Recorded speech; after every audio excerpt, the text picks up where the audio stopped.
அப்படி எல்லாரும் காட்டிட்டுங்க. சரி சொல்லி ஸ்டார்ட் பண்ணிக்கலாம்.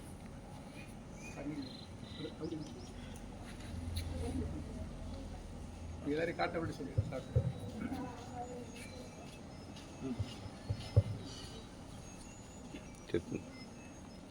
கடவுளுக்கு வணக்கம், பாரத மண்ணுக்கு வணக்கம். சொல்லுங்க, பாரத தாய்க்கு வணக்கம். சொல்ல வேணாம், உங்கள் அனைவருக்கும் வணக்கம். நம்முடைய ஐயா அவர்கள் இந்த ஒரு அருமையான பலருக்கு புகலிடமாக தந்து கல்வியை தந்து ஒழுங்குபடுத்தி உங்களுக்கு ஒரு வாழ்க்கையை அமைத்து தருகின்ற அற்புதமான பணியை இந்த இல்லத்தில் இருக்கிற நம்ம ஐயா அவர்கள் உடனுக்குடன் செய்து கொண்டிருக்கிறார்கள். அவர்களுக்கு பாராட்டும் நன்றியும். உலகம் எதனால வாழுதுன்னா அன்பினாலும் சேவையினால் தான் வாழுது. பல பேருக்கு பல உதவி தேவைப்படுது. அதை சிலர் முன்வந்து செய்யறதால் தான் பல பேர் வாழ முடியுது. இல்லைனால் அவருடைய வாழ்க்கையை வேற எதுமா போகும்.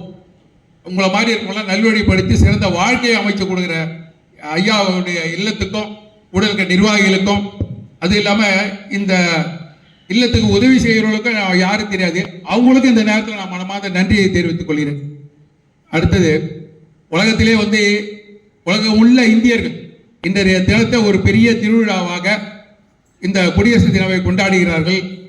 அதிலே பார்த்தீங்கன்னா நீ ஒரு செய்தி பார்த்தேன், 26 ஜனவரி 26 இந்த குடியரசு தின விழாவை 26வது ஆண்டாக கொண்டாடுறாங்க. மற்ற இடத்துல பார்த்தீங்கன்னா ஒரு மிட்டாய் கொடுத்து கொடியேற்றி பண்ணிட்டான போயிடும். நாம் அப்படி இல்லை, ஆத்மார்த்தமாக உணர்வுபூர்வமாகவும் உணர்ச்சி பூர்வமாகவும் தான் இந்த விழாவை நடத்துகிறோம். ஏன்னா லட்சக்கணக்கானவர்கள் தன்னுடைய உயிரையும் உடலையும் மானத்தையும் இழந்து நமக்கு கொடுத்த வாழ்க்கை. அதை சும்மா ஒரு கொடியேற்றி மிட்டாய் கொடுத்துட்டு ஒரு நாள் லீவுன்னு போகிறதுக்கு இல்லை. அவங்க பட்ட தியாகத்துக்கு நம்ம ஒரு சிறப்பு செய்யணும். அது மட்டும் இல்லை, அதனால ரெண்டே விஷயம் சொல்றேன். எப்பவுமே வணங்கத்தக்கவர்கள் 2 பேர். ஒன்று தாயும் தந்தையும்.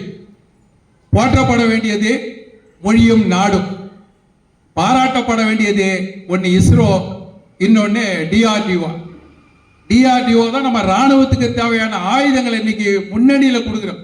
இந்தியா நம்பர் 1 இருக்கு ஆயுத உற்பத்திலாம். அதுக்கு காரணம் டிஆர்டிஓ. அடுத்தது, யாருமே போவாத சந்திரனுக்கு ராக்கெட் அமைச்சது நம்முடைய இஸ்ரோ. உலகத்துல வல்லரசு நாடுன்னு வாங்கிங்க, நாமளும் வல்லரசு நாடாயிட்டோம். எத்தனையோ நாடுகளால முடியாதது நிலாவில் தென் துருவத்தில் ஒரு ராக்கெட் அமைச்சதுன்னா அது நம்முடைய இஸ்ரோ. ஆகவே அந்த இஸ்ரோவையும் டிஆர்டிஓவையும் நம்ம பாராட்டணும். அடுத்ததா பார்த்தீங்கன்னா மறக்கக்கூடாது 2 பேர். ஒன்று சுதந்திர போராட்ட வீரர்கள், இன்னொன்று இராணுவத்தினர்கள். அதாவது கடவுள் கோயில தான் இருப்பார் நினைக்காதீங்க, மனித வடிவிலும் இருப்பார்கள். அவர்கள் தான் நம்முடைய சுதந்திர போராட்ட வீரர்கள், நம்முடைய இராணுவத்தினர்கள். அவர்கள் சுதந்திரம் வாங்கி கொடுத்தாங்க. இன்றைய தினம் வரை இடுப்பளவு பனி, 4 கிலோமீட்டர் 5 கிலோமீட்டர் பார்த்தாலும் முழுக்க பனி, யாரும் இருக்க மாட்டான். ஆனா அந்த பனிலேயே துப்பாக்கி வச்சுக்கிட்டு கண்ணை காப்பாத்திக்கிட்டே இருக்கணும், எப்ப எதிரி உள்ள வருவான்னு பார்த்துக்கிட்டு இருக்காங்க. நம்ம எல்லாம் காலையில் டிஃபன் சாப்பிட்டு சாப்பாடு சாப்பிட்டு டிவி பார்த்து சினிமா பார்த்து எப்படி ஜாலியா இருக்கிறோம். நமக்கு அவர்கள் பண்ணதால் தான் நம்ம இப்படி இருக்கிறோம். ஏதோ ஒரு இடத்துல உட்காந்துக்கிட்டு காலையில் 3 வேலையை டிஃபன் சாப்பிட்டு தூங்கி எழுத்து டிவி சினிமா பார்க்கல. கண்ணு கட்டினது வரை பனி, உரை பனி, இடுப்பளவு பனி. இந்த ஷூ வச்சானா இடுப்பளவு போயிடும். திரும்பி என்னன்னு பேசுறதுக்கு யாரும் ஆள் இருக்க மாட்டான், செல்போன் இருக்காது. கொடுமையான தண்டனை. அது தண்டனை சொல்ல முடியாது, அவர் தாய் நாட்டுக்கு தருகின்ற விலை. அப்படிப்பட்டவர்களையும் நம்ம மறக்கக்கூடாது.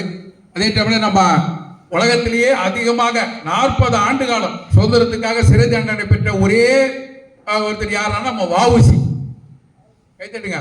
40 ஆண்டு காலம் யாருக்குமே தண்டனை கொடுக்கல, நமக்காக 40 ஆண்டு காலம் சிறையில் இருந்தவர் நம்முடைய வஉசி அவர்கள். ஆகவே இந்த நிகழ்ச்சி நடந்தது வெறும் பேச்சா இருக்கக்கூடாது. தெய்வ பக்தி மட்டும் இல்லை, தேசபக்தி இருக்கின்ற அடிப்படையில் முதலாக ஒரு 1000 குழந்தைகளுக்கு 1000 மாணவர்களுக்கு சுதந்திர போராட்ட வீரர்களுடைய புத்தகத்தை கொடுக்கணும்னு ஒரு முயற்சி. அது இன்றைய தினம் இந்த இல்லத்திலிருந்து நம்ம ஆரம்பிக்கிறோம்.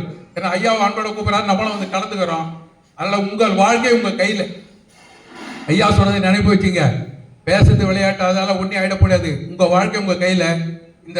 இந்த நல்ல நேரத்தில் கப்பல் ஒட்டிய தமிழர் வ.உ. சிதம்பரம் இந்த புத்தகத்தை அங்கே போடாதீங்க, கிழிக்காதீங்க, கட்டாயம் படிக்க. இது நாம் அவருக்கு செய்கின்ற நன்றி, இதை மறக்கக்கூடாது. இதை முதல் பிரதியா நம்ம ஐயா அவர்களுக்கு வழங்குகிறோம். அடுத்ததா ஐயா வாங்குகிறோம். அடுத்தது போல இப்போ அங்க சுதந்திர போராட்ட வீரர்களை பத்தி பேசுறவர்களுக்கு ஒரு சிறிய கைத்தறி அளிக்கப்படும். தொடர்ந்து இந்த புத்தகத்தை நீங்க வரிசையில் நின்று இந்த புத்தகத்தை வாங்கிக்க. இதுவும் ஒரு தெய்வ பக்தி நூல் தான். இதுவும் ஒரு தெய்வ பக்தி நூல் தான். நம்முடைய பாரத தேசத்துக்காக எவ்வளவோ தந்தார்கள். அவர்களை பற்றி நம்ம கடுகளவாக தெரிஞ்சிருக்கணும். இந்த திட்டமே இன்னைக்கு தான் ஆரம்பிக்கிறோம். 77வது சுதந்திர தின விழா 26வது வருஷமா கொண்டாடுற இந்த விழாவில் தான் சுதந்திர போராட்ட வீரர்களை மாணவர்களுக்கு கொடுக்கணும் அப்படின்னு சொல்லி வாய்ப்புக்கு நன்றி தெரிவித்துக் கொள்கிறேன். இப்பொழுது ஒருவருவாக வரிசையாக வந்து இந்த புத்தகத்தை பெற்றுக் கொள்ளலாம்.